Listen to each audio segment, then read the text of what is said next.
यद्यपि भाई जी इतनी ऊंची स्थिति के थे कि भाई जी चाहे तो संकल्प मात्र से किसी भी परिस्थिति को बदल सकते थे। परिस्थिति नहीं, व्यक्ति का मन बदल सकते थे। लेकिन कर्म प्रधान विश्व रचि राखा, जो जस करहि सो तस फल चाखा। ये सब कर्म के अनुसार, समष्टि कर्म व्यष्टि कर्म के अनुसार समय समय पर अनुकूल प्रतिकूल परिस्थितियां आती रहती हैं। भाई जी को जब राम जन्मभूमि के बारे में पता चला कि वहां विग्रह की स्थापना हुई है और एक चमत्कार भी हुआ है, तो सुन करके भाई श्री राम जन्मभूमि पर अयोध्या में पहुंचे। देखा वहां की परिस्थिति, उस ढांचे में जो कि कभी विक्रमादित्य महाराज के द्वारा बनाया हुआ मंदिर, जिसको बाबर के इशारे पर मीर बाकी ने उस मंदिर को तोड़ा और एक नया ढांचा तैयार किया। उसके बाद हमारा हिंदू समाज, हमारे संत महापुरुष, आचार्य प्रवर सभी समय समय पर लगे रहे और इस आशा को कभी बूझने नहीं दिया। भले वो विदेशी आक्रांतों का राज्य हो, चाहे विरोधियों ने कितना भी अपना बल पराक्रम दिखाया, हिंदुओं पर कितना भी अत्याचार क्यों ना किया, लेकिन तब भी हमारे संतों ने इस आशा के दीप को बुझने नहीं दिया कि जन्मभूमि राम जन्मभूमि हमारी थी, है और हमारी ही रहेगी। लेकिन स्थिति ऐसी आ गई, सन 1947 के बाद भारत आजाद हुआ, कांग्रेस सरकार आई, लेकिन सब तुष्टीकरण की राजनीति करते थे कि यदि यहां मंदिर बन गया तो मुसलमान नाराज ना हो जाए। वही पुराना राग आलाप थे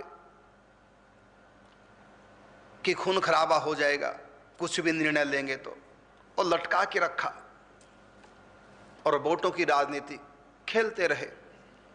भाई जी को जब लगा पता, भाई जी ने तत्कालीन कांग्रेसी नेताओं को पत्र लिखे और इस ओर सबका ध्यान केंद्रित किया और बड़े बड़े लोगों का भी ध्यान इस तरफ आकर्षित किया, संतों का, महापुरुषों का, आचार्यों का इस तरफ ध्यान आकर्षित किया। सभी को पत्र लिखे और मिले भी जा के सबको। ये उस स्थिति की बात है जब भाई जी हमेशा ध्यान मगन रहते थे, भाव समाधि में रहते थे, महाभाव में डूबे रहते थे। यही सुख में मगन निरंतर, नहीं जानत कित रजनी भोर। इस महाभाव के रस सागर में डूबते हुए भी भाई जी ने समाज के लिए बहुत कार्य किया। यद्यपि ठाकुर जी ने प्रगट होके भाई जी को कह दिया था, भाई जी ने जितने भी प्रश्न किए सबका समाधान ठाकुर जी ने प्रगट होके किया, लेकिन दो बातों में ठाकुर जी ने कहा अभी नहीं होगा, तुम्हारे होते ये अभी नहीं होगा, अभी इसके लिए समय। कौन से दो काम नहीं होंगे? एक तो गौ हत्या के विरोध में जो आंदोलन चलाया था, तो ठाकुर जी ने स्पष्ट कहा अभी गौ हत्या बंद नहीं होगी। और दूसरा राम जन्मभूमि के बारे में, तो ठाकुर जी ने उत्तर दिया भाई जी को कि अभी राम जन्मभूमि नहीं मुक्त हो गया, अभी मंदिर नहीं बनेगा। तो देखिए स्वयं ठाकुर जी ने प्रकट होकर भाई जी को कहा, लेकिन उसके बाद भी भाई जी राम जन्मभूमि के लिए प्रयास करते रहे। गौ हत्या के विरोध में भाई जी सतत प्रयासरत रहे। यदि कहे कि जब ठाकुर जी ने कह दिया था कि जन्मभूमि अभी नहीं बनेगी, अभी गौ हत्या बंद नहीं होगी, होगी लेकिन अभी नहीं, समय के बाद, तो फिर भगवान की बात मान लेनी चाहिए थी। तो क्यों भाई जी प्रयासरत रहे? यहां तक कि 1966 में जब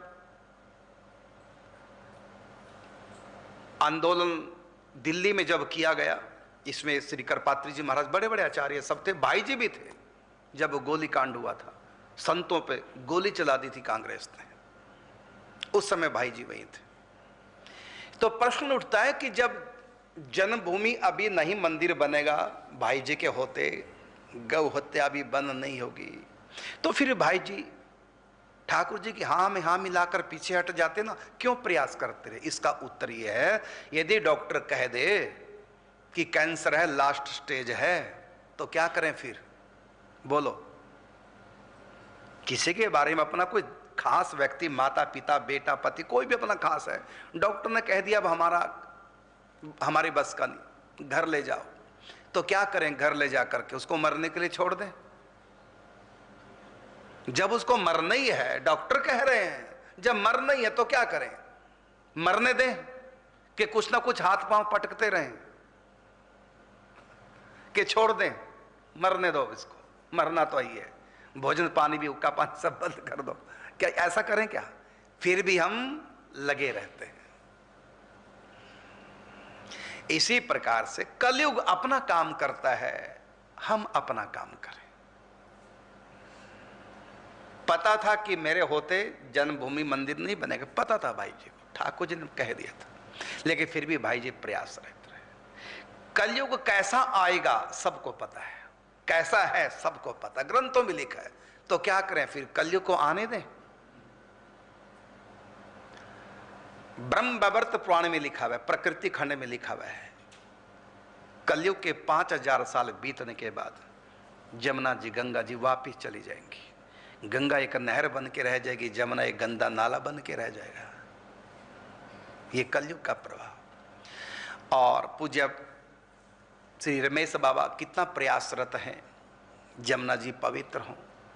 एक बार 84 कोस की परिक्रमा में थे, हम गए यात्री साथ में, तो मैंने बाबा से एक प्रश्न किया कि बाबा ऐसे ऐसे हमने पढ़ा प्रकृति खंड में, ब्रह्म वैवर्त पुराण में, तो जमुना जी की हाल तो होना ही है, कलयुग में तो लिखा हुआ है, तो आप प्रयासरत फिर भी हैं, ग्रंथों में तो लिखा ऐसा होगा। तो बाबा ने बड़ा सुंदर उत्तर दिया, तब से हमारा भी विचार बदल गया। बाबा ने उत्तर दिया कि देखो कलयुग में ऐसा होगा, कलयुग अपना काम करेगा और हम अपना काम करेंगे। यह उत्तर था, कलयुग अपना काम करेगा और भक्त अपना काम करे, रोग अपना काम करे और हम अपना काम करेंगे। कैंसर का रोग कहता हम लेके जाएंगे, ठीक है तू अपना काम कर, और हम बचाने का प्रयास करेंगे, मरते दम तक हम अपना काम करेंगे। तो ठाकुर जी ने कह दिया कि अभी मंदिर नहीं बनेगा, तब भी भाई जी राम जन्मभूमि गए और वहां की व्यवस्था देखी, सबको पत्र लिख रहे हैं। तो जब ठाकुर जी ने कह दिया नहीं बनेगा तो क्यों फिर प्रयास? इसलिए हम अपना काम करें। पूज्य सेठ जी चाहते थे सारी दुनिया भक्ति में लग जाए, सारी दुनिया का कल्याण हो जाए, कीट पतंग का भी कल्याण हो जाए, इसी प्रयास में लगे थे, सबका कल्याण। गीता फ्री में बांटते थे, पढ़ो, कोई नहीं पढ़ता था। किसने कह दिया? सेठ जी से, आप इतना परिश्रम कर रहे हैं, पैसा भी लगा रहे हैं, फ्री में गीता बांट रहे हैं, तब भी कोई नहीं पढ़ता, तो क्या लाभ आपको? आपको लाभ क्या है? तो सेठ जी ने कहा मुझसे मत कहे आपको क्या लाभ, जो पढ़ते नहीं उनको जाके कहो कि तुमको क्या लाभ हुआ इसका। पढ़ते क्यों नहीं उनको कहो, मुझको क्यों कह रहे हैं?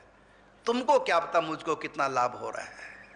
भले कोई पढ़े ना पढ़े, उनका काम वो जाने, मैं अपना काम कर रहा हूं और मुझको लाभ हो रहा है।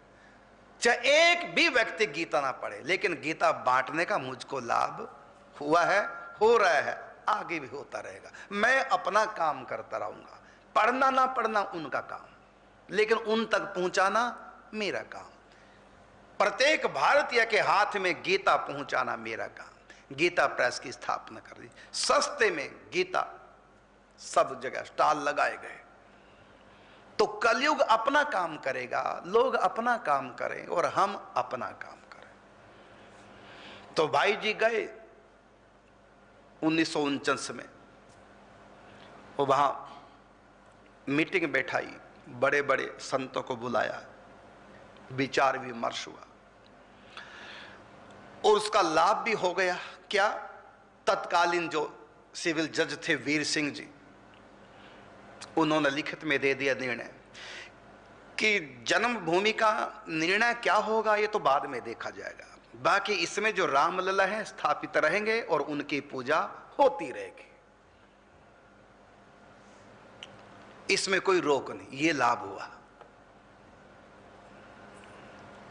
और फिर प्रश्न उठा किसकी व्यवस्था कैसे करें, तो भाई जी के सामने बात रखी गई कि रामलला के लिए व्यवस्था हो, भोग राग की, पुजारी की, समय समय पर उत्सव मनाए जाएं। इसके लिए मासिक कम से कम 150 रुपया चाहिए, मासिक खर्च है। ये बात है 75 साल लगभग पहले की। पुजारी का, ठाकुर जी के भोग का खर्च 150 रुपया, और बीच बीच में कोई उत्सव हो तो उसके लिए फिर अलग से। तो भाई जी ने स्वीकार कर लिया, इसकी व्यवस्था हो जाएगी। भाई जी के पास तो कोई संपत्ति थी नहीं। भाई जी के परिवार के नाम उन्हीं के खास व्यक्ति ने, निज जन ने 20,000 रुपये बैंक में डाल दिए थे। उसी के ब्याज से भाई जी और भाई जी की पत्नी का गुजारा चलता था, और अलग से कोई भाई जी का खर्च नहीं था। तो भाई जी के पास ऐसी व्यवस्था नहीं थी, लेकिन फिर भी भाई जी ने सोच लिया मन में कि भले मेरे पास नहीं, मैं यदि कोई काम नहीं कर सकता, मेरी समर्थ नहीं, मैं दूसरों से करवा तो सकता हूं ना। तो भाई जी ने बड़े बड़े पैसे वालों का ध्यान इस तरफ आकर्षित किया और कहा कि मंथली कुछ ना कुछ डालते रहो। फिर ऐसे ही हुआ। भले भाई जी के पास एक भी पैसा नहीं था इसके लिए, लेकिन भाई जी ने कुछ लोगों को कह करके व्यवस्था कराई, और उत्सवों के लिए भी समय समय पर भोग राग के लिए कोई भी आए उसको प्रसाद मिले, और समय समय पर अधिक चाहिए था तो उसके लिए भी भाई जी के पास फोन आ जाता, भाई जी व्यवस्था करते। तो उसकी व्यवस्था भाई जी ने संभाली। और उसके बाद भाई जी ने ऐसे मुसलमानों को, मौलवियों को फोन करके उनसे संपर्क साधा, उनको अपने पास बुलाया और उनसे सलाह ली कि मंदिर तोड़ करके जो ढांचा बनाया गया, क्या मुसलमान धर्म के अनुसार किसी का भी इबादत गृह को तोड़ करके अपनी इबादत गृह बनाना, क्या ये जायज है तुम्हारे धर्म के अनुसार? तो उन मौलवियों ने, मुसलमानों ने कहा कि सच बात तो ये है कि ये जायज नहीं है। वहां पढ़ी गई नमाज खुदा को स्वीकार ही नहीं, कबूल नहीं है। क्या आप ये बात कहने को तैयार हैं? कर लिया तैयार, एक को नहीं कई मौलवियों को तैयार कर लिया। और जो कहता था कि ये तो हमारी है, तो प्रमाण क्या है? तो इस प्रकार भाई जी भीतर भीतर लगे थे। ये तो भाई जी को पता था कि हमारे होते अभी मंदिर बनेगा नहीं, लेकिन बनेगा जब बनेगा, लेकिन भूमिका तो बनाए, अपना परिश्रम तो पूरा करते रहे। श्री रियाज अहमद अंसारी, उसका समाचारों में वक्तव्य निकला और भाई जी को पढ़ने को मिला, और देखा कि ये व्यक्ति बिल्कुल ठीक बात कह रहा है कि मुसलमान धर्म के अनुसार, उनके पंथ मजहब के अनुसार दूसरे का इबादत गृह तोड़ करके अपनी मस्जिद बनाए तो वहां की गई नमाज खुदा को कबूल नहीं। अर्थात वो कहना ही चाहते थे कि मंदिर इनका है, इनको अधिकार सौंप दो, हमारा इस पे कोई अधिकार नहीं। और जब ऐसा समाचार पत्रों में भाई ने पढ़ा, तुरंत उनको अपने पास बुलाया। रियाज अंसारी जी जब आए भाई जी के पास, तो भाई जी के स्वभाव से, भाई जी के वक्तव्य से, भाई जी के व्यक्तित्व से वो इतने प्रभावित हुए और इतना सम्मान रियाज अहमद अंसारी का भाई जी ने किया और कुछ बातें पूछी। उसका भाई जी के प्रति इतना झुकाव हो गया, उसकी तो ये मान्यता बन गई कि ये भाई जी ये इंसान नहीं है, ये तो कोई फरिश्ता अवतार लेके आया है। भाई जी की बातें सुनकर, उनके विचार सुनकर कि ये सबके प्रति, पूरी मानव जाति के प्रति भगवत भाव रखते हैं, सब मेरे भगवान की रूप है, ऐसा कौन कर सकता है। किसी भी जीव जंतु तक के प्रति इनके मन में भगवत भाव रहता, किसी के मन में कोई विरोध नहीं। इतना प्रभावित हुआ। तो भाई जी को देखा, जब उन्होंने भाई जी को जाना, भाई जी को पढ़ा, भाई जी को समझा, तब उन्होंने कहा अब मैंने जाना ये सनातन धर्म क्या है। भाई जी कौन है? सनातन धर्म का साक्षात विग्रह है। सनातन धर्म की जो भी उपासना पद्धति है, भगवान को लेकर जो भी विचार हैं, जितनी प्रकार की विचारधारा सनातन धर्म में है, वो सब को सब भाई जी ने जिया है, साक्षात किया है। निराकार का भी, साकार का भी, राम का भी, कृष्ण का भी, राधा रानी का भी, भगवती दुर्गा जी का, महाकाली का, भगवान शिव का, भगवान नारायण का, भगवान गणेश जी का, सबका साक्षात्कार किया है। और इतना ही नहीं, जनलोक, तपलोक, महरलोक के संतों से साक्षात हुआ। भाई जी के पास सन 1936 में देव ऋषि नारद जी, अंगर ऋषि मिलने आ रहे हैं, कभी सनकादिक ऋषि मिलने आ रहे हैं। एक बार भाई जी बैठे थे, भाई जी का खास जन भाई जी के प्रति बहुत ऊंचा भाव रखते थे, भाई जी से मिलने आए। देखा भीतर की कुंडी बंद, बाहर बैठ गए। जब भी द्वार खुलेगा तो मैं भाई जी को प्रणाम करूंगा।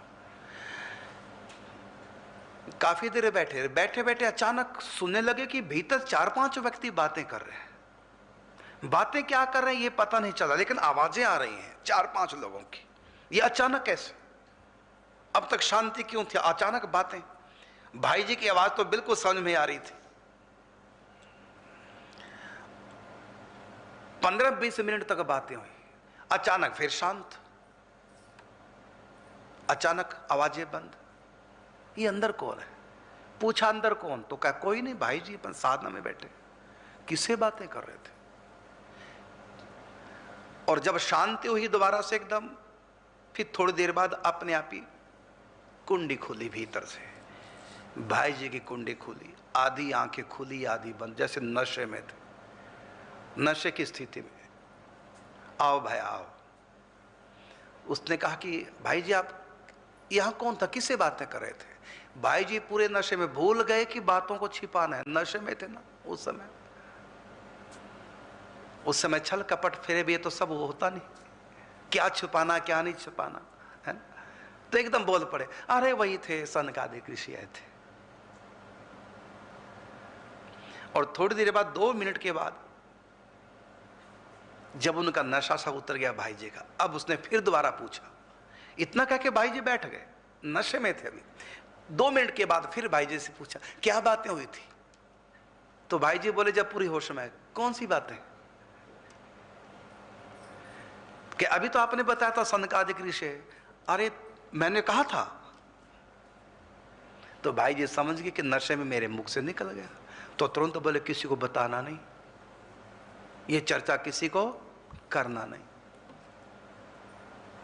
तो इस प्रकार भाई जी के पास दूसरे लोगों के नहीं बल्कि दूसरे ब्रह्मांडों की भी मिलने आ जाते थे, दूसरे ब्रह्मांडों की चर्चा भी कर लेते। अमुक ब्रह्मांड में इस समय कृष्ण अवतार चल रहा है, अमुक ब्रह्मांड में इस समय राम अवतार चल रहा है। और भाई जी का अंतर जगत में प्रवेश हो चुका था। एक संत मंडल है, भाई जी ने बताया था बाद में बाबा को, एक अंतर जगत में, इसी ब्रह्मांड में, इसी पृथ्वी पर एक अंतर जगत है संतों का, संत मंडल है। वो इन आंखों से दिखाई नहीं देते। धर्म की व्यवस्था, धर्म का प्रचार प्रसार किस प्रकार से, किसके माध्यम से करना है, ये सब व्यवस्था होती है। बाबा को बताया था, तो आजकल मैं भी वहीं चला जाता हूं, क्योंकि बाबा ने पूछा ना कि आप अब किस लिए, अब कौन सा अनुष्ठान करते हैं एकांत में बैठ के? आपका तो सारा काम हो गया, महाभाव की स्थिति प्राप्त होगी, अब कौन सा अनुष्ठान करते हैं। तो फिर बताया कि आजकल मैं अंतर जगत का जो संत मंडल है वहाँ जाता हूँ और दूसरे लोकों में भी जाता हूँ और यहाँ की बातें उनको बताता हूँ और उनकी बताई बातें फिर यहाँ मैं प्रवचनों में सुनाता हूँ। तो मेरा उसमें प्रवेश अब हो चुका है। आजकल मैं कुंडी बंद करके निकल जाता हूँ, संत आते हैं लेने के लिए। ये स्थिति भाई जी की, इतनी ऊंची स्थिति जिसकी मैंने अभी चर्चा की श्री रियाद अहमद अंसारी जी की। एक बार गरीबी से तंग आकर के उन्होंने आत्महत्या करने की सोच ली। 3 दिन से घर में कुछ बना नहीं था और उनके अपने परिवार वाले भी थोड़ा सा उनसे नाराज थे कि तुम हिंदुओं की बात क्यों करते हो, पक्ष की, राम जन्मभूमि के पक्ष की बात क्यों करते हो। वो कहा करते थे कि भैया हमारा धर्म कहता है किसी की इबादत गिरी को तोड़ करके मस्जिद नहीं बनाई जा सकती, तो हम तो ठीक है तो कह रहे। तो उनके अपने घर वाले भी उनसे नाराज थे और जब विपत्ति आई, इतनी गरीबी आई, कपड़े का काम था उनका, वो सब बंद हो गया। आज 3 दिन से घर में रोटी नहीं बनी। शहद उनकी बेटी थी और रोने लगी, भूखी, बड़ी परेशान, ये बड़े दुखी। तो उस अंत में उसने सोचा कि मैं आत्महत्या कर लेता हूं। आत्महत्या करने से होगा कि जो मेरे बच्चे भूखे नहीं मरेंगे। क्यों? मेरे जो अपने परिवार के लोग हैं सब सहयोग कर देंगे। अब मुझसे चिढ़ते हैं, इसके कारण से कोई सहयोग नहीं कर रहा। परिवार के लोग मुझसे चिढ़ते हैं क्योंकि राम जन्मभूमि के बारे में जो उसने बोला था अनुकूल, तो उससे उनके परिवार वाले चिढ़ गए। तो मेरे कारण से कोई मेरी इमदाद करने को तैयार नहीं। यदि मैं मर जाऊं तो मेरे बच्चों की इमदाद उनके ताऊ चाचा परिवार के लोग कर देंगे, मेरा मरना ठीक। और आत्महत्या करने के लिए विचार बना लिया और अपने जाकर बिस्तर पर लेट गया कि जब सब सो जाएंगे दोपहर के समय मैं फांसी लगा लूंगा।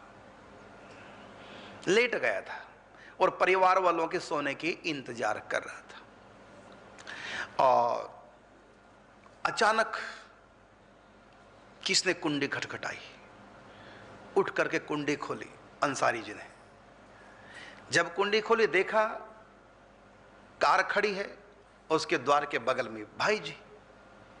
भाई जी को प्रणाम किया। इस समय आप कैसे? तो भाई जी ने कहा मैं इस समय आया हूं। एक लिफाफा भाई जी के हाथ में, ये लिफाफा दिया, लो ये लिफाफा मेरी तरफ से और वापस लौटाने की जरूरत नहीं, अपना काम कर लो। वह हैरान हो गए कि मेरी स्थिति तो मैंने कभी भाई जी को बताई नहीं। जितनी बार भी मैं भाई जी का संग किया तो मैंने अपनी कोई चर्चा नहीं की गरीबी की, तंगी की बात। भाई जी को कैसे पता चली? मुझको तो आत्महत्या से बचा लिया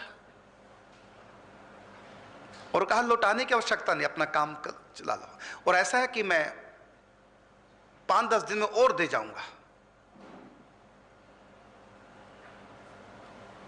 लेना तो नहीं चाहते लेकिन मरता क्या ना करता, अब ले लिया, चलो रोटी पानी का गुजारा चले।